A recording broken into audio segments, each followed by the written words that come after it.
नमस्कार दोस्तों, मैं अमरेंद्र कुमार और आप देख रहे हैं मेरा यूट्यूब चैनल सनातन। और आज हम इस चैनल में वर्णन करेंगे जाति व्यवस्था पे या वर्ण व्यवस्था पे। जैसा कि सभी लोग जानते हैं कि आधुनिक काल में हमारा जो सनातन समाज है वो छोटी छोटी जातियों में बटा हुआ है। वैसे तो इनमें कोई विभेद नहीं है, कोई झगड़ा नहीं है, लड़ाई नहीं है, सब मिलजुल के रहते हैं। परंतु राजनेताओं के द्वारा इन्हें आपस में बांटकर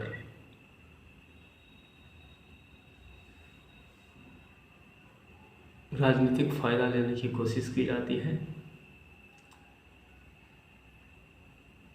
जिसका आम जनता को तो कोई लाभ नहीं होता है। परंतु हमारा हिंदू समाज, हमारा सनातन समाज को इसकी बहुत बड़ी कीमत चुकानी पड़ती है। और इसीलिए मैं इस विषय को उठा रहा हूँ ताकि हमारा सनातन समाज एकत्र रह सके, मिलजुल कर रह सके। क्योंकि जिस प्रकार अभी पूरी दुनिया में इस्लाम और ईसाईयत को फैलाने की कोशिश की जा रही है, तो फैलेंगे कैसे, वो बढ़ेंगे कैसे? उनकी नज़र हमारे भारत पे है और वे चाहते हैं कि पूरे भारत को, ईसाई चाहते हैं कि ईसाई में कन्वर्ट कर दिया जाए और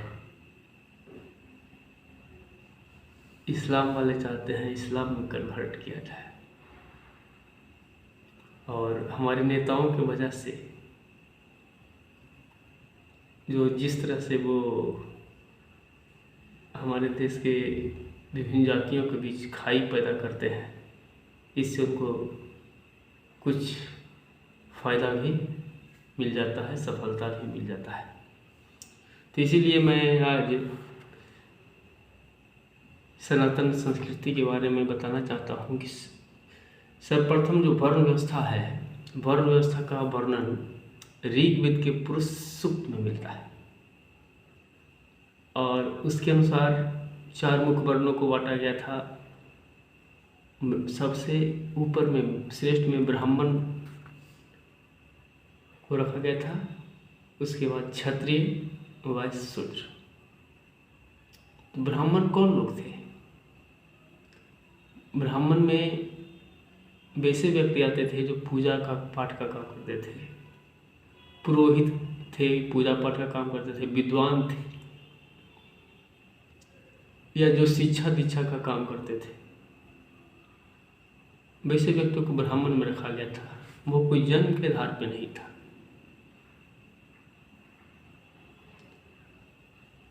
उनके गुणों के आधार पे, उनके कर्मों के आधार पे ब्राह्मण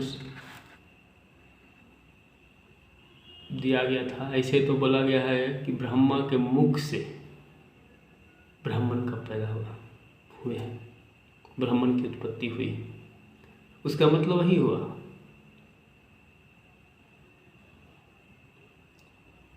वो पढ़ाई लिखाई का काम करते थे, दूसरों को पढ़ाते थे, धर्म संस्कार का काम करते थे, इसलिए ब्राह्मण में रखा गया था। क्षत्रिय में वैसे लोग थे जो शासन करते थे या जो योद्धा थे, अपने देश की रक्षा के लिए, धर्म की रक्षा के लिए जो युद्ध किया करते थे, सैनिक थे, उन्हें क्षत्रिय में रखा गया था। उनके कर्मों के आधार पर था।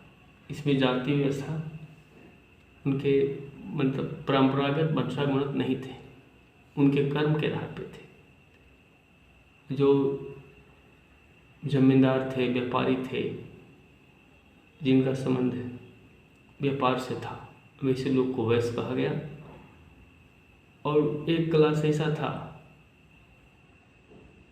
जिनमें योग्यता की कमी थी, वो इन सभी को सेवा करते थे, कृषि का कार्य किया करते थे, पशुपालन किया करते थे, जहाँ पे अपेक्षाकृत पढ़ाई लिखाई का या पराक्रम का काम जरूरत नहीं पड़ती थी, तो उन्हें शूद्र में रखा गया था। लोग अपने योग्यता के अनुसार काम करते थे और उसी अनुसार से उन्हें रखा गया था। परंतु उत्तर वैदिक काल में धीरे धीरे इसे वंशागत बना दिया गया, छोटी छोटी जातियों में समाज बट गया। आज भी देखते हैं कि कोई डॉक्टर है तो वो चाहता है कि मेरे बेटा डॉक्टर ही बने। कोई नेता है, नेताओं में एक गुण ज़्यादा पाया जाता है, अपने बच्चों को भी, अगर वो मुख्यमंत्री हैं तो बच्चों को भी मुख्यमंत्री बनाना चाहते हैं। तो ये सब क्रियाएं उत्तर वैदिक काल में भी आई। जाति पाति व्यवस्था उस समय बहुत ज़्यादा चरम पे पहुंच गई। उसी का खामियाजा था कि हमारा बौद्ध धर्म का उत्पत्ति हुआ, किंतु बाद में शंकराचार्य महाराज ने पुनः वैष्णव धर्म को, सनातन धर्म को पुनरुत्थान किया और आज हम लोग उन्हीं की कृपा से बचे हुए हैं। तो सनातन में जो विकृति आई है,